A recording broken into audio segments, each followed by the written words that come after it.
నమస్తే, welcome to తొలి వెలుగు. నేను మీ విజయ్. సుమారుగా 40 సంవత్సరాల నుంచి కూడా వాళ్ళు ఇక్కడే ఉంటా ఉన్నారు. కూలీ నాలి పని చేసుకుంటూ కూడా ప్రస్తుతం ఈ శ్యామ్ ప్రసాద్ నగర్, ఏదైతే శ్యామ్ ప్రసాద్ నగర్ బస్తీ ఉందో ఆ బస్తీలో ఉంటా ఉన్నారు. ఇప్పటి వరకు గవర్నమెంట్ నుంచి ఎలాంటి వాళ్ళకు హామీ లభించలేదు, ఎలాంటి మంచి అంటే పథకం లభించలేదు. కనీసం వాళ్ళు ఓట్లు వేయించుకుంటున్నారు తప్ప వీళ్ళకు చేసింది ఏమీ లేదని చెప్పేసి కూడా తీవ్ర ఆవేదన వ్యక్తం చేస్తూ ఉన్నారు. ఒక్కసారి ఇక్కడ ఉన్నటువంటి బాధితులతో మాట్లాడేటువంటి పరిస్థితి అయితే చేద్దాం రండి. సో మనం చూస్తూ ఉన్నాం, చిన్న చిన్న ఇల్లులు, గట్టిగా చెప్పాలంటే అసలు ఒక మంచి పెద్ద అపార్ట్మెంట్లో చిన్న చిన్న స్టోర్ రూమ్స్ కూడా ఉండవు, అంత చిన్నగా ఉన్నాయి. అసలు మనం చూడొచ్చు, లోపలికి వెళ్ళి చూసి ఒకసారి ప్రయత్నం చేద్దాం. చిన్న చిన్న ఇల్లు, దీంట్లోనే వీళ్ళు ఫ్యామిలీతో పాటు ఉంటున్నారు, సింగిల్గా కూడా కాదు. ఇటు చూడొచ్చు, ఇగో ఒకటి, ఈ ఒక్క రూమ్లో 2, 3, 4 ఇట్లా ఫ్యామిలీస్ని వేసుకొని కూడా ఉంటా ఉన్నారు. ఇగో ఈ చిన్న చిన్న గుడిసెల్ లాంటివి వేసుకొని కూడా సుమారుగా 40 సంవత్సరాల నుంచి ఇక్కడే వాళ్ళు జీవనం కొనసాగిస్తూ ఉన్నారు. ఏదో వాళ్ళకు తోచిన పని చేసుకుంటూ, ఇళ్లలో పని చేసుకుంటూ, కూలీనాలి పని చేసుకుంటూ, ఏదో బేల్దారి పని చేసుకుంటూ కూడా తీవ్ర ఇబ్బందులు పడుతూ ఉన్నారు. గవర్నమెంట్ ఎన్నిసార్లు వాళ్ళు అప్లికేషన్స్ పెట్టుకున్నా కూడా సహకరించట్లేదు. ఇప్పటికే ఈ ప్రజాపాలన ఏదైతే ఉందో దానికి సంబంధించినటువంటి దరఖాస్తులు కూడా చేసుకున్నామని చెప్తా ఉన్నారు. అంతకుముందు ఏదైతే మొదటి విడతలో డబుల్ బెడ్రూమ్లు కూడా మంజూరు చేస్తామని చెప్పేసి కూడా చేయలేదు. ఇప్పుడు రెండో విడతలో కూడా చేస్తామని చెప్పి ఏదైతే చిన్న చిన్న పత్రాలు ఇచ్చిరని చెప్తా ఉన్నారు, మనం చూడొచ్చు. కానీ ఇంతవరకు వాళ్ళకు ఆ ఇల్లు లేవు, ఏం లేవు అని చెప్పేసి కూడా కొంత మనోవేదనకు కూడా గురవుతున్నటువంటి పరిస్థితి అయితే కనిపిస్తూ ఉంది. ఒకసారి వాళ్ళతో కూడా మాట్లాడేటువంటి ప్రయత్నం అయితే చేద్దాం. అమ్మ నమస్తే, మీ పేరు? యాదమ్మ. యాదమ్మ, మీరు ఎన్ని సంవత్సరాల నుంచి ఇక్కడ ఉంటున్నారు? 40 ఏళ్ళ నుంచి ఉన్నాను సార్. మా అమ్మ, మా నాయన అందరు ఇక్కడే ఉన్నారు. మాకు పెళ్లిళ్ళు కూడా ఇక్కడే. ఇప్పుడు మీకు ఇక్కడ ఓటక్కు, రేషన్ కార్డు అన్ని ఇన్నే ఉన్నాయా? అవును సార్, అన్ని ఉన్నాయి. ఇప్పుడు గతంలో మీరు ఈ డబుల్ బెడ్రూమ్లకు సంబంధించి ఏమైనా అప్లికేషన్ పెట్టుకున్నారా? పెట్టినాం సార్, అందరు కేసీఆర్ ఉన్నప్పుడు పెట్టినాం, ఇంకా ఉన్నప్పుడు పెట్టినాం, ఇంకా ఆయన డాక్టర్ లక్ష్మణ్ ఉన్నప్పుడు పెట్టినాం. అందరికి పెడుతున్నాం కానీ ఎవరు ఇస్తలేరు. మేము గిదే కూలినాలు చేసుకొని గినే ఉండవు. మా పిల్లలు కూడా పుట్టారు, మా పిల్లలకి పెళ్లిళ్ళు కూడా కొందరికైనా కొందరు కాలేదు. అందరం ఇట్లనే కూలినాలు చేసుకొని ఇన్నే ఉండవు.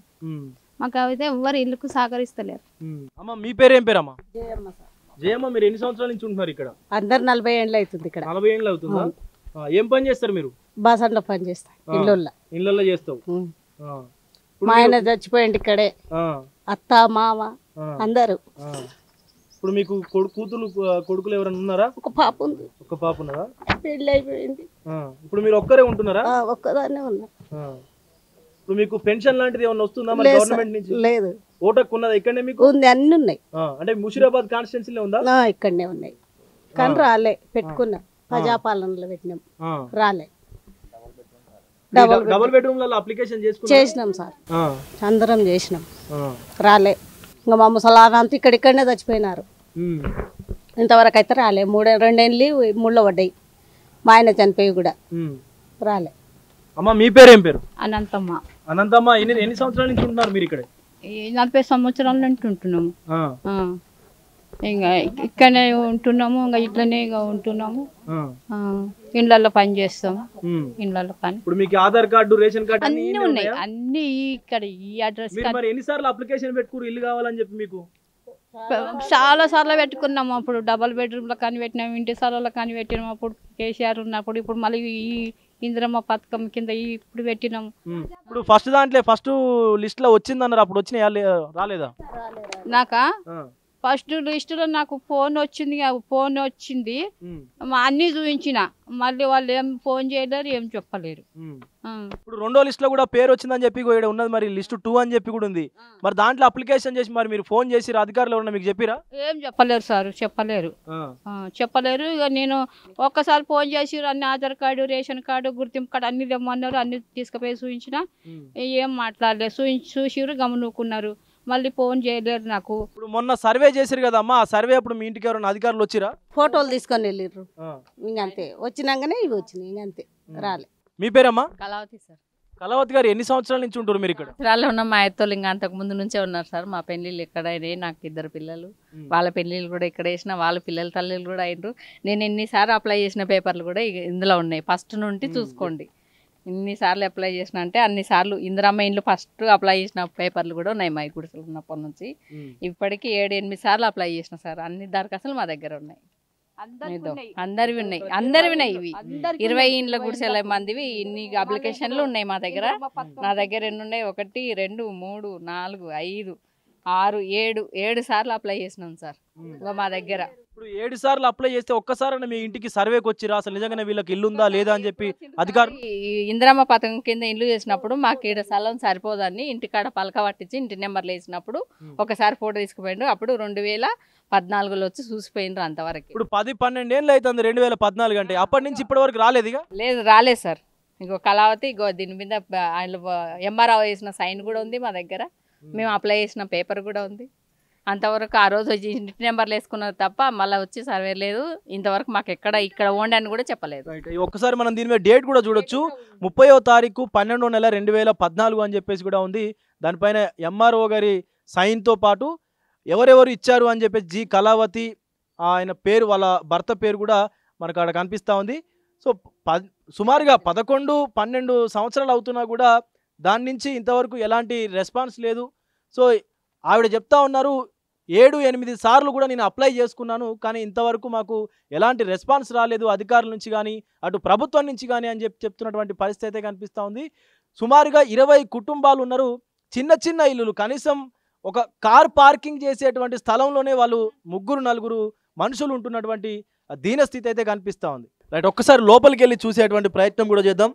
ఎస్, ఈ చిన్న ఇంట్లోనే వాళ్ళు జీవనం వెల్లదీస్తున్నటువంటి పరిస్థితి కనిపిస్తూ ఉంది. ఇగో ఇక్కడ ఏదో చిన్న మంచం లాంటిది, ఆ వాటర్ సంబంధించినటువంటి ఆ బిందెలు, బకెట్లు, వీళ్ళంతా ఇగో అవతల ఇంకొక చిన్న రూము, దాంట్లో ఆ బియ్యం వాళ్ళ సామాగ్రి, బట్టలు గిట్టలు పెట్టుకొని జీవనాన్ని ఎల్లదీస్తున్నటువంటి ఆ కాలం వెల్లబీస్తున్నటువంటి పరిస్థితి కనిపిస్తూ ఉంది. మీ పేరు? నరేష్ కుమార్. నా పేరు నరేష్. నరేష్, మీరు ఇక్కడే పుట్టారా? ఇక్కడనే పుట్టాను నేను కూడా, ఇక్కడనే ఉన్నాను. ఆల్మోస్ట్ నాకు ఇప్పుడు 27 ఇయర్స్ ఇక్కడనే ఉండబట్టి. నేను గత చిన్నప్పటి నుంచి వెళ్ళి మా అమ్మ వాళ్ళు మీకు ఇండ్లు వస్తాయిరా, మీరు మంచి హ్యాపీగా బతకవచ్చు, మేమంటే గుడిసెల బతికినాం, మీరంటే అసలు గుడిసెల బతకరు, మీకు ఇండ్లు వస్తాయి, ఆల్రెడీ ఇచ్చేస్తారు. ఇందిరమ్మ ఇండ్లు కాంగ్రెస్ ప్రభుత్వం వైఎస్ రాజశేఖర్ ఉన్నప్పటి నుంచి ఇవి అప్లికేషన్ చేశారు వాళ్ళు. ఆల్మోస్ట్ నేను ఇప్పటిదాకా కూడా చూశాను ఎప్పుడెప్పుడు డేట్స్ ఉన్నాయి, కానీ ఇందిరమ్మల ఇండ్లు రాలేదు. ఒకవేళ ఇస్తా అన్నారు. ప్రతి వాళ్ళు మా బస్తీ ఉందని ఓట్లు ఉన్నప్పుడే గుర్తుకొస్తారు వాళ్ళకు. తర్వాత ఎవరు అంటే ఎలక్షన్స్ ముందు వచ్చి మీ దగ్గర ఓట్లు అడుకొని వెళ్తారు అంతేనా? తప్పకుండా ఎలక్షన్లు ఉన్నప్పుడు ప్రతి వాళ్ళు వస్తారు, ప్రతి పార్టీ వస్తుంది, వచ్చి ఇక్కడ వచ్చి మీకు ఇండ్లు ఖచ్చితంగా మేము ఇప్పిస్తాం, మేమే లైట్ ఉంటాం, మీకు అండగా ఉంటామంటారు. తర్వాత ఓట్లు వేసిన తర్వాత గెలిచిన ఏదైతే ఎమ్మెల్యే ఉంటారో, ఓడిన వాళ్ళు ఎమ్మెల్యే ఉంటారో ఎవరు రారు, ఇంకా వాళ్ళు అక్కడనే వెళ్ళిపోతారు. ఇక మేము మళ్ళీ అయితే ఎప్పుడైతే కార్పొరేట్ ఎమ్మెల్యేలు వస్తారో, లేదంటే ఎంపీ ఎమ్మెల్యే వాళ్ళు వచ్చినప్పుడే మళ్ళీ మేము వస్తీ గుర్తుకోసారి మీరు ఇక్కడ ఉంటారు, మేము ఇప్పిస్తాం. ప్రతిసారి వచ్చినప్పుడు ఆల్మోస్ట్ నేను ఉండబట్టి 27 ఇయర్స్, నాకు ఊహ తెలిసినప్పటి నుంచి అంటే ఒక 9 ఇయర్స్ నుంచి, అప్పటి నుంచి ప్రతిసారి వస్తారు, ఓట్లు వేస్తారు. ఇప్పుడు నేను కూడా ఓటు వేయడానికైనా నాకు కూడా అదే చెప్తాను, మీకు ఇల్లు ఇప్పిస్తాం, మీరు ఏం భయపడకండి, నీకు ఉంటుంది మస్తు, మీరు పెళ్లి చేసుకొని హ్యాపీగా ఉండొచ్చు, మీరు డబల్ బెడ్రూమ్లో ఉండొచ్చు అని చెప్పచ్చు. కానీ ఇంతవరకు వస్తారు, అరే మీకు ఉంటుంది, మీ లైఫ్లు బాగుపడతాయి, అందరూ చేస్తాం, ఏ ప్రభుత్వం రావట్లేదు. మేము ఇక్కడనే ఉండి ఇక్కడనే చదివిన, డిగ్రీ అయిపోయింది, నాది MBA కూడా అయిపోతుంది. కానీ మీకు మీ గుడిసెలకు కరెంట్ కానీ ఇతర వాటర్ కానీ సప్లై కానీ అదంతా ప్రభుత్వం నుంచి వచ్చిందా, మీరేమైనా తీసుకున్నారా? అప్పుడు ప్రభుత్వము వైఎస్ రాజశేఖర్ ఉన్నప్పుడు, కాంగ్రెస్ ప్రభుత్వం ఉన్నప్పుడు అప్పుడు గుడిసెలు ఉండే మాకు. తర్వాత అప్పుడు ఉండి మీకు కరెంట్ ఇప్పిస్తాము అంటే ఇప్పిస్తాను. కొన్ని నల్లలు మేము సపరేట్ గా కొనుక్కొని తీసుకున్నాం. కొన్ని నల్లలు రూపాయి నల్ల మాదిరిగా కొన్ని నల్లలు ఫ్రీగా ఇచ్చినారు. తర్వాత కేసీఆర్ ప్రభుత్వం వచ్చిన తర్వాత ఇచ్చారు మాకు, ఆ టైంలో ఇచ్చారు. తర్వాత మేమైతే ఫస్ట్ లో నేను ఉన్నప్పుడైతే దీపంలోనే చదువుకున్నాం మేము ఫస్ట్. తర్వాతనే కరెంట్లు వచ్చిన తర్వాత అప్పుడు 2 hours 3 hours నైట్ ఉండేది, మళ్ళీ పోయేది కదా. తర్వాత కేసీఆర్ ప్రభుత్వం వచ్చిన తర్వాత కొంచెం మాకు పవర్స్ అనేది ఇచ్చారు. వాటర్ 1 రూపీ కలెక్షన్ అనేది అప్పుడు ఇచ్చారు. వాళ్ళు కూడా మీకు ఇల్లు ఇస్తాము, మీకు తప్పకుండా ఇస్తాము, లేదంటే ఇక్కడనే కట్టిస్తాము అని చెప్పారు. కానీ ఎవరు పట్టించుకోలేదు. ఓట్లు ఉన్నప్పుడే మేము గుర్తుకొస్తాము అంతే. మీరు ఇప్పుడు తొలి వెలుగు ఛానల్ వచ్చిన థ్యాంక్ యూ. మీ ద్వారా తెలిసి వాళ్ళకు తెలిపించి మీరు రేవంత్ రెడ్డి గారికి మా యొక్క విజ్ఞప్తి ఇక్కడ కట్టిస్తంటే ఇక్కడ కట్టి. డిమాండ్ ఏంటంటే ఇక్కడనే ఇల్లు కట్టుకోవాలనుకున్నారు, లేకపోతే ఈ దగ్గరలో ఎక్కడన్నా మీ ముషిరాబాద్ కాన్స్టిట్యున్సీలో ఎక్కడ ఇచ్చినా వెళ్తారు? ఎక్కడ ఉన్నా వెళ్తాం. ఎక్కడంటే సార్ మాకు అక్కడ దమ్మాయి కూడా అటు ఇటు ఇస్తే వీళ్ళకు అందరం ఇళ్ళలో పనిచేస్తున్నాం. అక్కడంటే మా కష్టంతో మళ్ళీ మేము ఉండలేము, మేము జాబులు చేయలేము, మళ్ళీ మేమంటే చేయగలుగుతాం. కొంచెం వాళ్ళకు కూడా ఉండాలి కదా ఏదో ఒకటి. కొంతమంది ఇళ్ళలో ఆడపిల్లలు ఉన్నారు, వాళ్ళు ఇళ్ళలో పనే చేస్తారు. మేమంటే ఏదో జాబ్ చేసుకోగలుగుతాం, రాగలుగుతాం ఏదో బైక్ మీద. కానీ వాళ్ళు చేసుకోవాలంటే అక్కడ వెళ్తే కష్టం. ఒకవేళ వీలుంటే మాకు ఇక్కడనే కట్టియాలని కోరుకుంటున్నాం. తొలి వెలుగు ద్వారా రేవంత్ రెడ్డికి తెలియజేసుకుంటున్నాం మేము. చాలా ఈ ప్రభుత్వం వచ్చిన తర్వాత కూడా ఈ పేపర్లు ఇచ్చారు. ఈ పేపర్లు ఇందులో సగం మందికి వచ్చినాయి, సగం మందికి ఇవ్వలేదు. చాలా మందికి 22 గుడిసెలు ఉన్నాయి. ఇక్కడ 20 గుడిసెలకు వచ్చినాయి, 22 ఈ 2 గుడిసెలకు అయితే రానిలేదు. అలాగా ఇది మా బాధ. రైట్, ఇది పరిస్థితి. సుమారుగా వాళ్ళు 22 కుటుంబాలు కూడా ఇక్కడ 22 గుడిసెలు వేసుకొని ఉంటున్నాము. వాళ్ళు దగ్గర దగ్గర 40 సంవత్సరాల నుంచి మేము ఇక్కడే ఉంటున్నాము. మా తండ్రులు వాళ్ళ తర్వాత మేము, మా పిల్లలు కూడా ఇక్కడే పుట్టినారు, వాళ్ళ పెళ్ళిళ్ళు కూడా ఇక్కడే చేసుకున్నాం అని చెప్పేసి సదరు మహిళలు కూడా చెప్తున్నటువంటి పరిస్థితి కనిపిస్తూ ఉంది. వాళ్ళు ఇక్కడ స్థానికంగా ఉండేటువంటి కొంతమంది ఇళ్లలోకి పనికి వెళ్ళి పనులు చేసేటువంటి పరిస్థితి కూడా ఉంది. సన్నకారు కూలీలు కూడా చిన్న పనులు కూడా చేసుకునేటువంటి పరిస్థితి కూడా కనిపిస్తూ ఉంది. ఎక్కడో మాకు సుమారుగా 10-12 ఏళ్ల క్రితం కూడా ఈ డబల్ బెడ్రూమ్కి మేము అప్లై చేసుకున్నాము. ఇందిరమ్మ ఇళ్ళకు కూడా గత ప్రభుత్వంలో చేసుకున్నాము, ఇప్పుడు ప్రభుత్వంలో కూడా చేసుకున్నాము. కానీ ఇంతవరకు ఒకసారి కూడా వచ్చి అధికారులు మా ఇళ్లను చూసినటువంటి పరిస్థితి లేదు అని చెప్పి కూడా మాట్లాడుతున్నటువంటి సిచ్యువేషన్ అయితే కనిపిస్తూ ఉంది. వాళ్ళు అప్లై చేసుకున్నటువంటి పత్రాలు ఏవైతే డాక్యుమెంట్స్ ఉన్నాయో అవి కూడా మనకు చూపిస్తూ ఉన్నారు. సో ప్రభుత్వం దృష్టికి తీసుకెళ్లాలని చెప్పేసి కూడా తొలి వెలుగు ద్వారా ఖచ్చితంగా అయితే అనుకుంటా ఉన్నాం. ఇంకోటి ఏంటంటే ఇక్కడ కాకుండా వాళ్ళకు ఈ కాన్స్టిట్యున్సీలో ముషీరాబాద్ కాన్స్టిట్యున్సీలో అయితే వాళ్ళు ఉండడానికి వీలవుతుంది. ఎందుకంటే ఇక్కడ చిన్న పనులు చేసుకుంటూ జీవనం కొనసాగిస్తూ ఉన్నారు కాబట్టి ఎక్కడో సిటీ అవుట్స్కట్స్లో ఇస్తే వాళ్ళు వెళ్ళేటువంటి పరిస్థితి లేదని చెప్పి కూడా వాళ్ళు మనతో చెప్తున్నటువంటి పరిస్థితి అయితే కనిపిస్తూ ఉంది. కెమెరామెన్ అజయ్తో విజయ్, తొలి వెలుగు, ముషీరాబాద్ నుంచి. ప్రపంచంలో ఏ మూల ఏ క్షణం ఏం జరుగుతుందో వేగంగా తెలుసుకోవడానికి తొలి వెలుగు వాట్సాప్ ఛానల్ని ఫాలో చేయండి.